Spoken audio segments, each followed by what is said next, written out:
কোরআনকে যদি জিজ্ঞাসা করা হয়, হে কোরআন তুমি বলো এই পৃথিবীর বুকে তুমি কবে এসেছো, তুমি একটু বলো। কোরআন স্পষ্টভাবে বলবে, শাহরু রমাজানাল্লাযী উনজিলা ফীহিল কুরআন।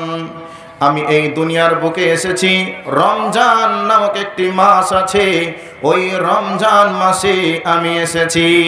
এবার আপনাদের প্রশ্ন হতে পারে, মাওলানা সাহেব কুরআনুল কারীম রমজান মাসে এসেছে এটা বুঝতে পারলাম, তবে রমজান মাসের রাত্রিতে এসেছে নাকি দিনে এসেছে? এবার কোরআনকে জিজ্ঞাসা করা হলো, কোরআন তুমি বলো তুমি দিনে এসেছো না রাত্রিতে এসেছো, তুমি একবার বলো তো। কোরআন বলছেন, বিসমিল্লাহির রহমানির রহিম, ইন্না আনজালনাহু ফি লাইলাতিল কদর। কোরআন বলছে আমি সেই লাইলাতুল কদর নামক একটি রাত আছে, ওই রাত্রিতে আমি এই দুনিয়ার বুকে এসেছি। এবার যদি জিজ্ঞাসা করা হয় লাইলাতুল কদর কি, লাইলাতুল কদরের রাত্রিতে এসেছো এটা ঠিক বুঝতে পারলাম, তবে লাইলাতুল কদর কাকে বলা হয়, লাইলাতুল কদরের পরিচয়টা তুমি একটু দাও। এবার আল্লাহ বলছেন, ওয়ামা আদরাকা মা লাইলাতুল কদর। আল্লাহ রাব্বুল আলামিন নবীজিকে বলছেন, হে নবী তুমি কি জানো লাইলাতুল কদরের রাতটা কি? আল্লাহ রাব্বুল আলামিন এবার বলছেন, লাইলাতুল কদরি খায়রুম মিন আলফি শাহর। আল্লাহ রাব্বুল আলামিন বলছেন, লাইলাতুল কদরের রাত্রি ওই রাতকে বলা হয় 1000 মাস যদি মানুষ ইবাদত করে করে যে নেকিটা উপার্জন করতে পারবে, তার থেকে বেশি নেকি উপার্জন করা যাবে একটি রাত্রিতে, যেই রাতটির নাম হলো লাইলাতুল কদরের রাত। 1000 মাস উত্তম বলা হয়েছে ওই রাতকে, যেই রাতকে লাইলাতুল কদরের রাত বলা হয়েছে। তাহলে কোরআন প্রমাণ করলো কোরআন রমজান মাসে এসেছে এবং লাইলাতুল কদরের রাত্রিতে এসেছে, তবে লাইলাতুল কদরের রাত কি 1000 মাস অপেক্ষা উত্তম রাতকে লাইলাতুল কদরের রাত বলা হয়। এবার যদি জিজ্ঞাসা করা হয়, হে কোরআন তুমি বলো তুমি কেন এসেছো এই দুনিয়াতে, তুমি রাত্রিতে এসেছো, রমজান মাসে এসেছো, 1000 মাস উত্তম এটাও বোঝা গেল, তবে এই পৃথিবীতে আসার কারণটা তোমার কি বলো? কোরআন বলছে, হুদাল লিন্নাস, আমি এসেছি মানুষদেরকে সৎ পথ দেখানোর জন্য। গোটা পৃথিবীর মানুষকে অসৎ পথ থেকে সঠিক পথ দেখানোর জন্য আমি এসেছি, অন্ধকার থেকে তোমাদেরকে আলোর দিশা দেওয়ার জন্য আমি দুনিয়ার বুকে এসেছি।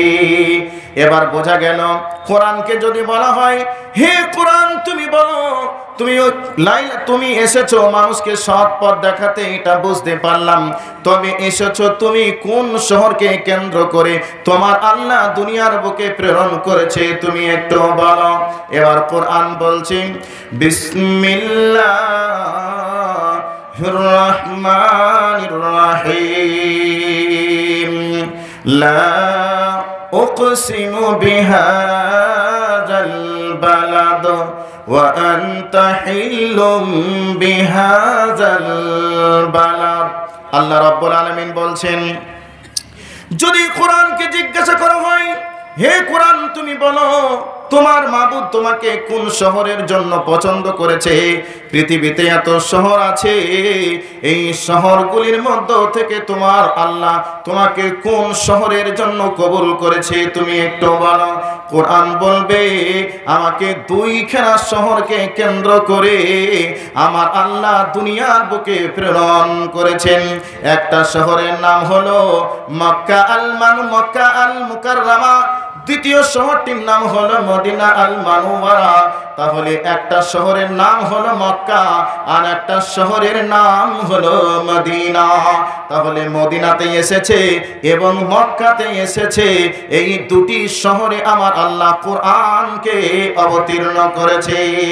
এবার আল্লাহ রাব্বুল আলামিন বলছেন, ঠিক আছে, তোমাকে বোঝা গেল, তুমি দুইখানা শহরে এসেছো, বুঝতে পারলাম দুইখানা শহরে তোমার আগমন হয়েছে, এটাও জানতে পারলাম।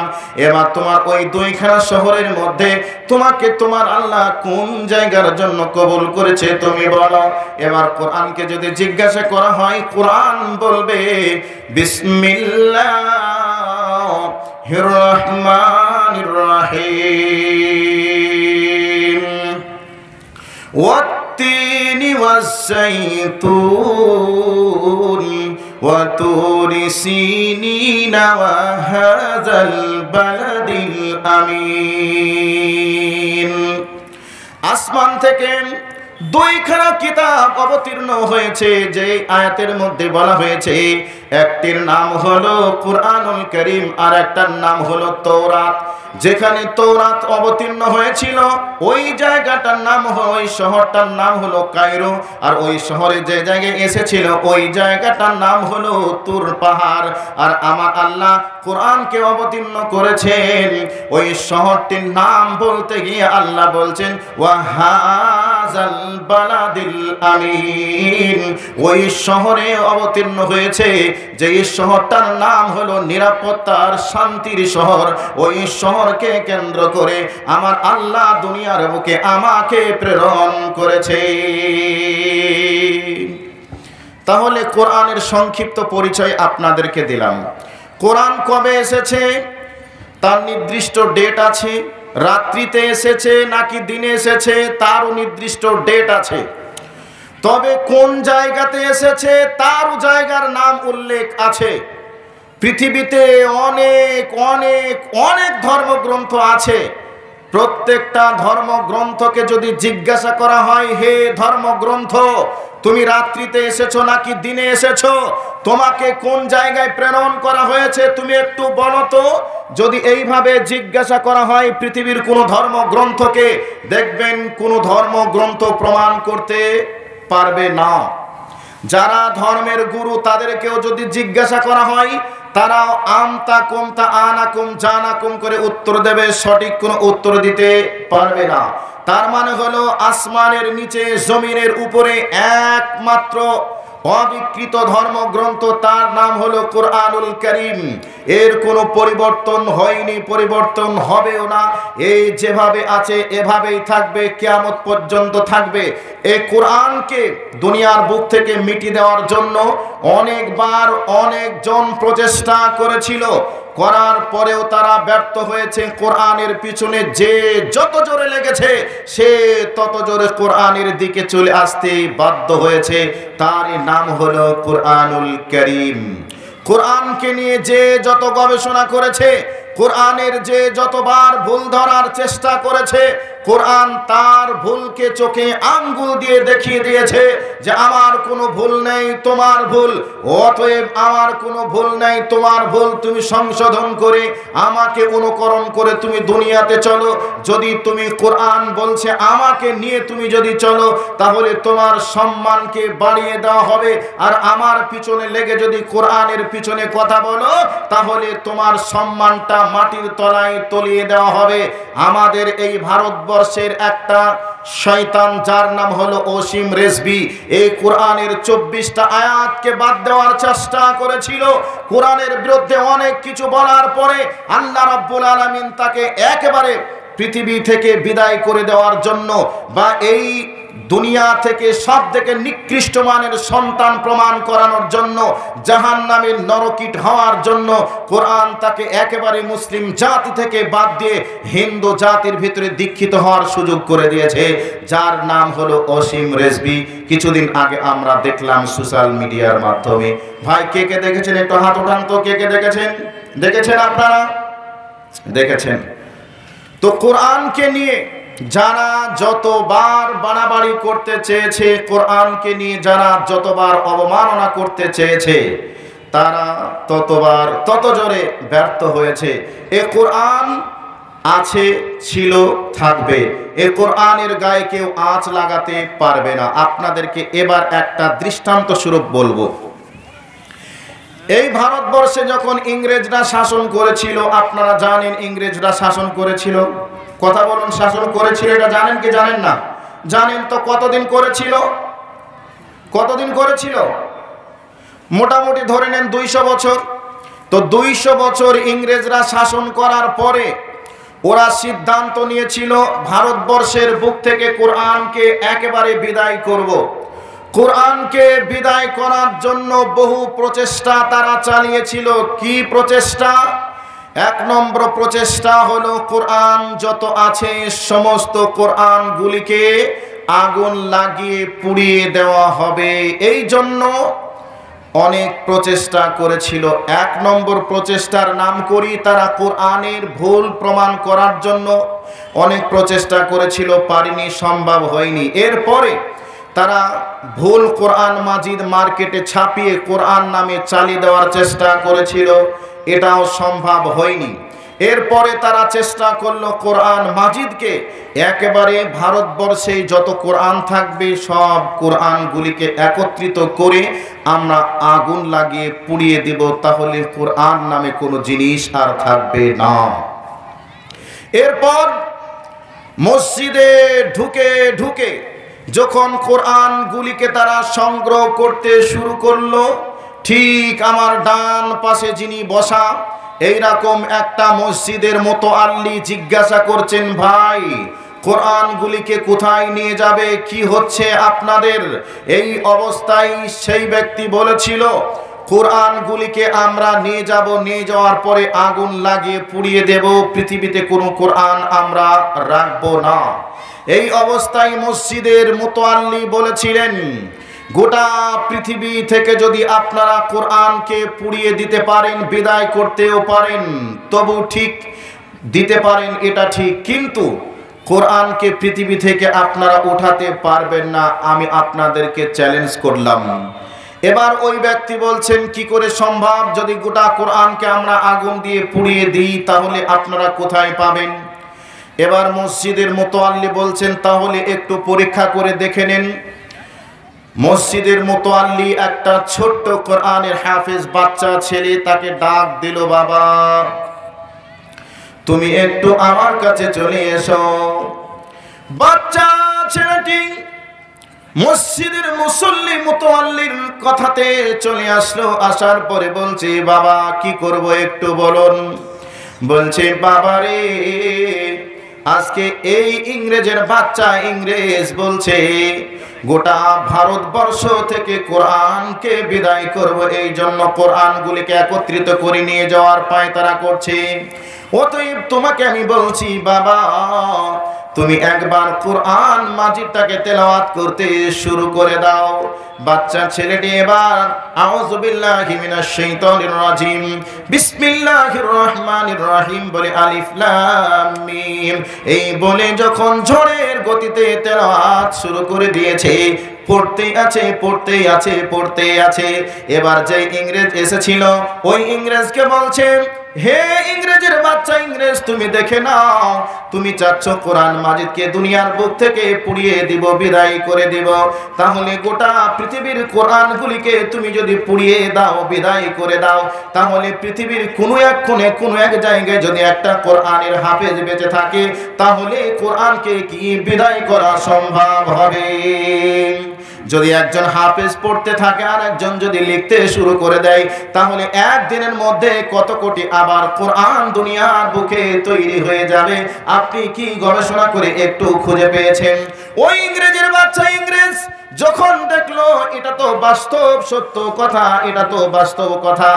ফারুক নিজামী মানে আমাদের পঞ্চায়েতের জেলা মেম্বার আর কি, ফারুক নিজামী 2100 টাকা দিল। ফারুক নিজামী জেলা পরিষদের কি মেম্বার না, উনি 2100 টাকা দিয়েছে। আল্লাহ তার জন্য দোয়া করি হায়াতে তাইয়্যিবা সিহাতে কুল্লিয়া দান করো। জাযাকাল্লাহু খায়রান জাযা ফিদ দুনিয়া ওয়াল আখিরা। আল্লাহুম্মা সাল্লি আলাইহি আল্লাহুম্মা বারিক আলাইহি ফি আহলিকা ওয়া মালিকা। তো এবার কি হলো, ইংরেজের বাচ্চা ইংরেজ, তুমি যে কোরআনকে দুনিয়ার বুক থেকে বিদায় করতে চাচ্ছ, এটা কি সম্ভব হবে? কোনদিন সম্ভবপর হয়ে উঠবে? তুমি একটু বলো। এবার যখন দৃশ্যটা চোখের সামনে, বাস্তব চিত্রটা দেখে নিল, তখন ইংরেজের বাচ্চা বলে গেল, এটা কোনদিন সম্ভব নয়, এ কোরআনকে দুনিয়ার বুক থেকে বিদায় করা কোনদিন সম্ভব নয়। আল্লাহ রাব্বুল আলামিন বলেন, বিসমিল্লাহির রহমানির রহিম, ইন্না নাহনু নাযালনাল যিকরা ওয়া ইন্নাহু লাহাফিযুন। আল্লাহ রাব্বুল আলামিন বলেন, আমি এই কোরআনকে দুনিয়ার বুকে অবতীর্ণ করেছি, এই কোরআনের সংরক্ষণের দায়িত্ব আমার। অতএব পৃথিবীবাসী, তোমরা যদি কোরআনের গায়ে আগুন লাগিয়ে পুড়িয়ে দাও, তাহলেও তোমরা গোটা পৃথিবী থেকে কোরআনকে বিদায় করতে পারবে না। এই কোরআনের দায়িত্ব আমি আল্লাহ নিজেই স্বয়ং নিয়েছি। গোটা পৃথিবী জুড়ে, শুধু আজকেই নয়, আল্লাহর নবী দুনিয়ার বুকে যেদিন এসেছিলেন সেই দিন থেকে নিয়ে শুরু করে আজ পর্যন্ত কোরআনের সূত্র দুনিয়াতে ভবিষ্যতে ছিল, এখনো আছে, এবং অতীতে ছিল, বর্তমানে আছে, ভবিষ্যতেও থাকবে। কিন্তু কোনোদিন কোনো কালে কোনোভাবেই সম্ভব নয় কোরআনকে দুনিয়ার বুক থেকে বিদায় করে দেওয়া। আল্লাহর নবী জনাবে মুহাম্মদুর রাসূলুল্লাহ সাল্লাল্লাহু আলাইহি ওয়াসাল্লামের উপরে কোরআনুল কারীমের আয়াত অবতীর্ণ হলো। এই অবস্থায় তারা বলতে শুরু করেছিল, ইকতাতাবাহা ফাহিয়া তুমলা আলাইহি বুকরাতাও ওয়া আসীলা। তারা বলেছিল, এগুলি আল্লাহর পক্ষ থেকে কোনো কোরআনের আয়াত নয়, এটা আল্লাহর কোনো আয়াত নয়, আল্লাহর কোরআনের কোনো বাণী নয়, এগুলি হলো পূর্বযুগের মানুষদের কিসসা কাহিনী, গল্প, কবিদের লেখা। এই জন্য নবী মুহাম্মদুর রাসূলুল্লাহ সাল্লাল্লাহু আলাইহি ওয়াসাল্লামকে বলেছিল, তুমি যদি আল্লাহর নবী হবেন, এটা কি করে সম্ভব? তুমিও মানুষ, আমরাও মানুষ, তুমিও বাজারে যাও, আমরাও বাজারে যাই, তোমারও স্ত্রী আছে, আমাদেরও স্ত্রী আছে, তাহলে তুমি কি করে নবী হলে? এটা কি সম্ভব? তোমাকে নবী বলে মারা যাবে না, এই কথা বলেছিল। তারপরে আল্লাহর পক্ষ থেকে আয়াত কারিমা যখন অবতীর্ণ হতে শুরু করলো, একের পর এক তারা বলতে শুরু করলো, এইরকম কোরআনের আয়াত আমরাও বানাতে পারি। আল্লাহ রাব্বুল আলামিন চ্যালেঞ্জের মাধ্যমে জানিয়ে দিলেন, হে নবী, তুমি ওই হতভাগা কপাল পোড়াদেরকে তুমি জানিয়ে দাও, কোরআনের একটি সূরা তো দূরের কথা, তোমরা এই কোরআনের মতো একটা আয়াত তৈরি করে তোমরা দেখাও, একটা আয়াত তোমরা তৈরি করে দেখাও। আল্লাহ রাব্বুল আলামিনের নবী আল্লাহর কথা শোনার পরে চ্যালেঞ্জের সম্মুখীন হলেন, কিন্তু তদানীন্তন সময়ে কোনো কাফেরের বাচ্চা, বেঈমানের বাচ্চা একটা আয়াত অবতীর্ণ করে দেখাতে সক্ষম হয়নি, তারা সেদিন ব্যর্থ হয়েছিল। সেই দিন থেকে নিয়ে শুরু করে আজ পর্যন্ত কোরআনের বিরুদ্ধে যারাই লেগেছে তারা ধ্বংস হয়েছে, ধূলিসাৎ হয়েছে, ব্যর্থ হয়েছে। দুনিয়া যতদিন থাকবে কোরআনের সূত্র ততদিন থাকবে, কিন্তু কোরআনের সূত্রতা করে কোনো কাজে তাদের আসবে না। তারা দুনিয়ার বুকে লাঞ্ছিত হবে, অপমানিত হবে, নির্যাতিত হবে। এটাই আমার আল্লাহ প্রমাণ করতে চেয়েছে। বন্ধুরা আমার, আপনাদের কাছে আমি কোরআনের কয়েকটি আয়াত তুলে তুলে কোরআনের পরিচয়টা দেওয়ার চেষ্টা করলাম। এইরকম ভাবে পৃথিবীতে অগণিত ধর্মগ্রন্থ আছে। সমস্ত ধর্মগ্রন্থকে যদি এইভাবে যাচাই করা যায়, যদি জিজ্ঞাসা করা যায় তুমি কবে এসেছো, কোথায় এসেছো, কতদিনে এসেছো, এইভাবে যদি জিজ্ঞাসা করা যায়, দেখবেন খুঁজতে গিয়ে কোনো কিছুই তার প্রমাণ পাওয়া যাবে না। এবার আপনাদেরকে বলছি, এইরকম একটা অথেন্টিক ধর্মগ্রন্থ আসমান থেকে আমাদের নবীর কাছে একের পর এক 23 বছর ধরে মুক্তার দানার মতো একের পর এক পরিস্থিতি সাপেক্ষে পরিবেশের দিকে লক্ষ্য করে আমার আল্লাহ নবীজির উপরে অবতীর্ণ করলেন। গোটা কোরআন খানাকে যখন অবতীর্ণ কমপ্লিট হলো, তখন আল্লাহ রাব্বুল আলামিন নবীজিকে দুনিয়ার বুক থেকে উঠিয়ে নিলেন। কোরআন শুরু হয়েছে বা দিয়ে, আর সিন শেষ হয়েছে সিন দিয়ে। বা আর সিন এক জায়গায় যোগ করলে হয় বাস, আর এই বাস শব্দের বাংলা অর্থ হয় যথেষ্ট। আল্লাহ বা দিয়ে শুরু করেছেন এবং সিন দিয়ে শেষ করেছেন, মানে একটা মানুষকে দুনিয়ার বুকে চলতে গেলে কিভাবে চলতে হয় আর দেশকে কিভাবে চালাতে হয় পূর্ণাঙ্গ জীবন বিধান হিসাবে এই কোরআনুল কারীমকে আল্লাহ আমাদেরকে দান করেছেন। তাহলে সেই কোরআনুল কারীমের আজকে আমরা হলাম একজন সৈনিক, আল্লাহর একজন আমরা সৈনিক। নবী মুহাম্মদুর রাসূলুল্লাহ সাল্লাল্লাহু আলাইহি ওয়াসাল্লামের আমরা হলাম একজন সৈনিক। এরপরেও আমরা কোরআন মাজিদ থাকার পরেও আমরা আজ বর্তমান যুগের মানুষ, আমরা শিক্ষা লাভ করতে চাই বিজ্ঞান থেকে। এবার বলবেন তাহলে কি বিজ্ঞান শেখা যাবে না? অবশ্যই যাবে, কিন্তু আমরা আগে বিজ্ঞান কি বলছে এটা দেখি, তারপরে কোরআন এবং আমাদের রসুল কি বলেছেন এটা দেখার চেষ্টা করি। এটা কোনো শুভবুদ্ধি সম্পন্ন মানুষের পরিচয় নয়, কোনো জ্ঞানবান মানুষের বুদ্ধির পরিচয় নয়। আপনাকে সর্বপ্রথম দেখতে হবে আমার আল্লাহ এবং আমার রসুল কি বলেছেন। আমার আল্লাহ এবং রসুল যেটা বলেছেন সেটা বিজ্ঞানের সঙ্গে মিল হলেও ঠিক, না মিল হলেও ঠিক। আল্লাহ বলেছেন, রসুল বলেছেন, এটাই চূড়ান্ত, এটাই একজন মুসলিম বা মুমিনের বড় পরিচয়। এবার আপনাদেরকে এতক্ষণ ধরে যা বললাম, এবার আপনাদের কাছে মেন জায়গাতে চলে আসি, যেহেতু আমার টাইম প্রায় শেষের দিকে হতে চলেছে।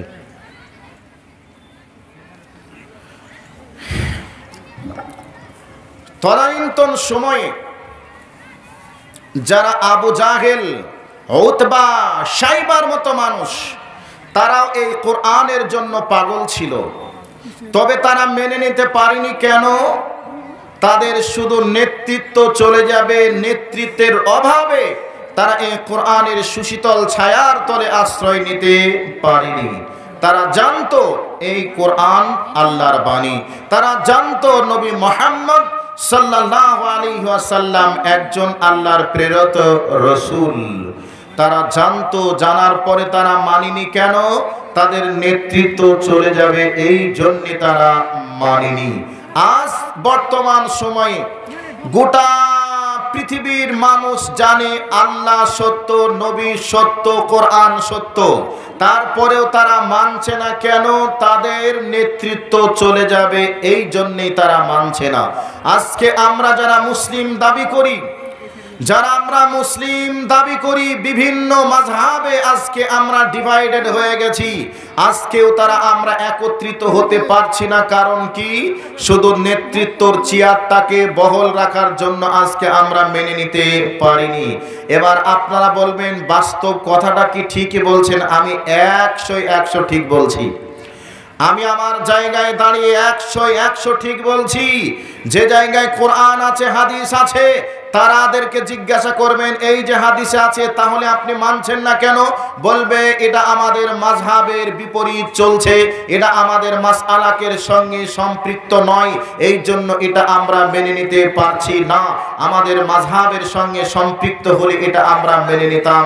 আমাদের অমুক বুজুর্গানে দ্বীনের সঙ্গে মিলছে না, এইরকম কথা বলে সেগুলিকে সাইডে রাখার চেষ্টা করে। তাহলে কোরআন সত্য, রসুল সত্য, তদানীন্তন সময়ে জানতো, গোটা বিশ্বের মানুষ আজও জানে, শুধু নেতৃত্ব চলে যাবে, এই জন্য মেনে নিতে পারে নাই। এবার আপনাদেরকে বলছি, একটা ঘটনা শোনাই, আপনারা কান করে শুনে নেন। বিসমিল্লাহির রহমানির রহিম। وقال الذين كفروا لا تسمعوا لهذا القرآن والغوا فيه لعلكم تغلبون।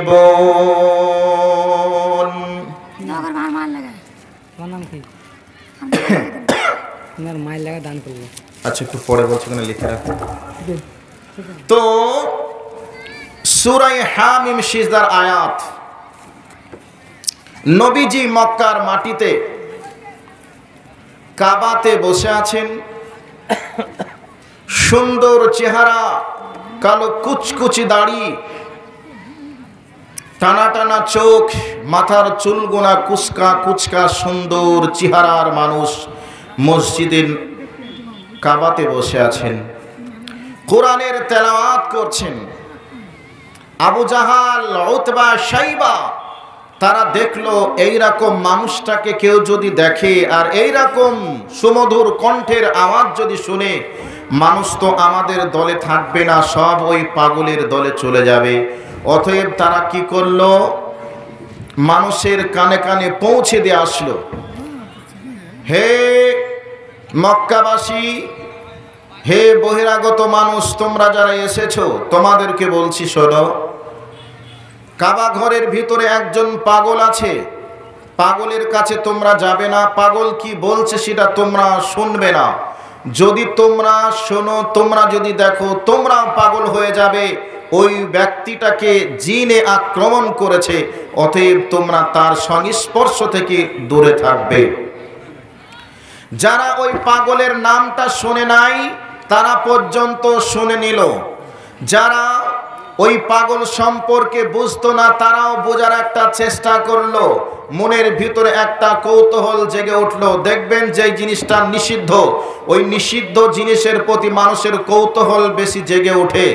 এই জন্য মক্কার মানুষেরা, যারা বহিরাগত মানুষ এসেছিলেন, সবাই মনে মনে ভাবলো যে আবু জাহেল, উতবা, শাইবা তো ওই ব্যক্তিকে দেখতে নিষেধ করলো, কি বলে শুনতেও নিষেধ করলো। আচ্ছা, পাগল তো আমরা জীবনে অনেক অনেক দেখেছি, একটু পাগলটাকে স্বচক্ষে দেখি তো, আর ওই ব্যক্তিটা কি বলছে একটু কানে শুনি তো। এইরকম সিদ্ধান্ত নিয়ে সবাই দলের পর দল চলল কাবা গৃহের দিকে। এবার মানুষটাকে যখন দেখলো, সুন্দর চেহারা, মাথার সুন্দর চুল এবং টানা টানা আঁখি, সুন্দর পরিবেশের মানুষ।